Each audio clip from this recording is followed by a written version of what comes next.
My grandfather, unfortunately, was a pedophile. So I started, my sister and I, experiencing sexual abuse at his hands when I was 3.5. And this carried on for about 9 years. And, I always remember that, my sister and I, we single beds in the same bedroom.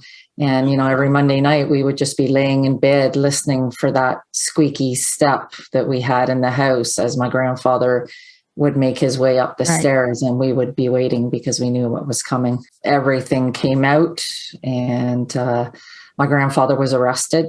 My grandparents got divorced. Kids are repeating what they're hearing at home. So there was a lot of kids that were saying, well, my parents say that it's not true, that you guys are just making it up, that you guys are just troubled kids. So, I mean, you're already dealing with the shame of the abuse, but also, now that what everybody is saying about you, that it's not true. I remember sitting in the office with a social worker and her, having her come around and pat me on the back and saying, don't worry, everything's going to be okay.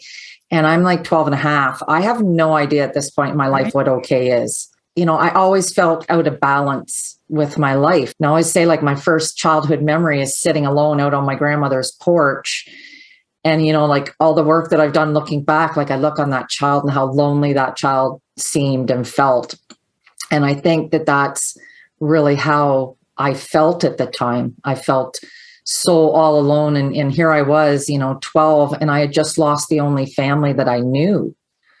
So I think, I felt really broken, but we tend to just bury it. There was no real follow-up counseling. There was no dealing with anything. It was like, okay, this happened. Let's just move on with life. And I got the same reaction. You're alone. Everyone wants to brush over it. And I equate this with, what was going on at the time. One of two things that was happening out of it: either the therapist planted that thought in your mind, so it must be a lie, or we have no Satanist in our family and we don't know any Satanists. So, and that's where it was coming from at the time. Everyone was saying it was either a therapist implant, or you're part of a Satan cult, or got involved in some sort of sacrificial Satan cult. I was really alone in the idea that no one believed me.